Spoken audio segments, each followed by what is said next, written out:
You don't think that they were guarding themselves against disappointment?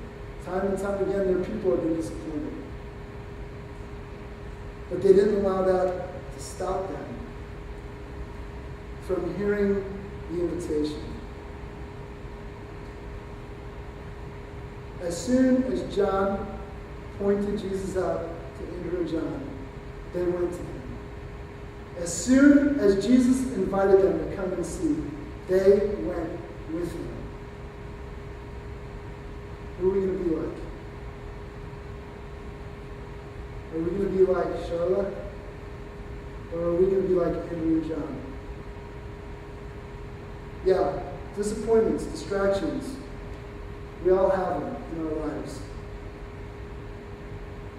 Here's what you need to know. We've disappointed Jesus. All of us have. And he never allows the disappointments to stop him from offering us himself. He never allows those things to stop him from inviting us to walk with him. Even when it's us and our actions that disappoint him, look, his invitation is always there. Look at Revelation 3:20. Here I am. Here I am. Do you hear it? Relational availability. Here I am. Yeah, you've hurt me, but here I am. Ready and open for you to come to me. Here I am. I stand at the door and knock. If anyone hears my voice and opens the door of our hearts, I will come in and eat with that person, and they with me. This is the picture of grace that Andrew and John began to experience. The one who was least deserving to suffer got the most injustice. The most suffering in all of history was laid on his shoulders for us. And yet he is the one who is more passionate about being in a relationship with those who hurt him than any of us can ever imagine. Here I am. I stand at the door and knock. Come and be with me. Come be in relationship with me. Jesus asks us, all he asks us is to take up his invitation to walk with him each day. So, what distractions, what disappointments are keeping you from hearing and responding to that invitation? For those of us who are believers, we have to remember this. Remember what grace looks like. Grace is this invitation to us that's always available. It's not that we have to pull ourselves up by our bootstraps and we have to get ourselves ready. We got to get up every morning. We got to pray for 3 hours. We got to read the Bible. We got to go through all these motions. That's not grace.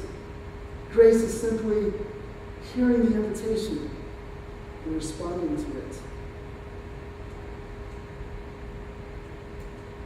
I would just challenge you, if you're tired, if you're like, I am trying, and it's just not working out for me, and I don't feel God close to me, stop trying and just surrender. Try a new time. Just do this. Get up tomorrow morning and say, God, here I am. I want to hear your invitation and I want to follow you. Just so you do it, you take it, you do this. Maybe you're not a believer. Maybe you're trying to figure this whole thing out. You're just learning about Jesus and you're wondering what this is about. Let me challenge you. You're not sure about Jesus, but he's sure about you. And he loves you right where you are. And what would it cost you? What do you really have to lose to just try something, right? Nothing attempted is nothing gained. What would it cost you to say, if you're real, it's just tomorrow morning or today, say, God, if you're real, Jesus, if you're real,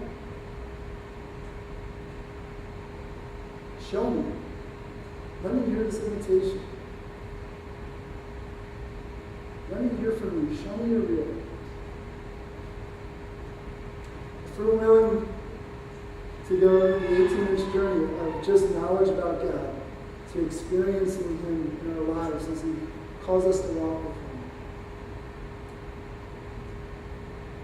we will see things we've never seen before. We will experience things we have never experienced before. we may very well see the impossible happen in our lives. I'm going to leave you with this thought of what God can do if we let Him, if we walk with Him, the experiences we can have with Him. I have a friend named Laura Hyatt, who as a child had great faith. Laura was the youngest in the family and had a lot of older brothers. And she would pray every day for an older sister.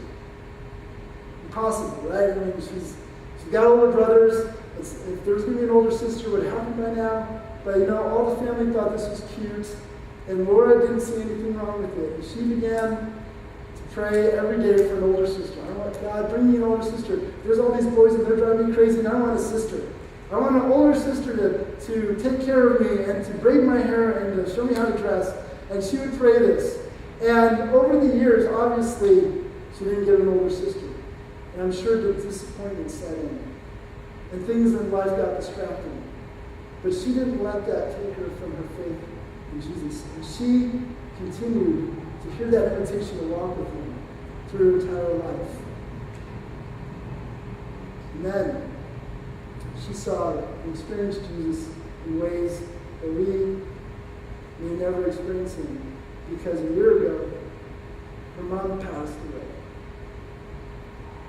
And right after that experience, she and her family got this package in the mail. And in the package, it was from a private investigator who said, hey, I have this woman who is looking for her family. And she claimed to be Laura's older sister. And they thought it was a hoax. They thought this was a scam. They started checking into this and found out it was real. And as they started talking with family, Laura talks to her father, who had been divorced from her mom for years and years, and she finds out that he's the only one who has kept this secret. That while Laura's mom was a teenager, she gave birth out of wedlock to a girl. Gave her up for adoption. And when Laura's mom passed away, she swore her husband to secrecy, and he never told another soul. When her mom passed away, this woman, Laura's older sister, she found out through the newspaper that this woman could be her mom, and she got a private investigator and started looking into this. And Laura, the very prayers that she had experienced as a young child, and walked with Jesus, even though that prayer was not answered and there was disappointments and distractions, she walked with Jesus, and she, through her life, got to see and experience Jesus in ways that she never thought possible. And this was one of them. She got to see Jesus for who He really is, the provider, the God of the impossible.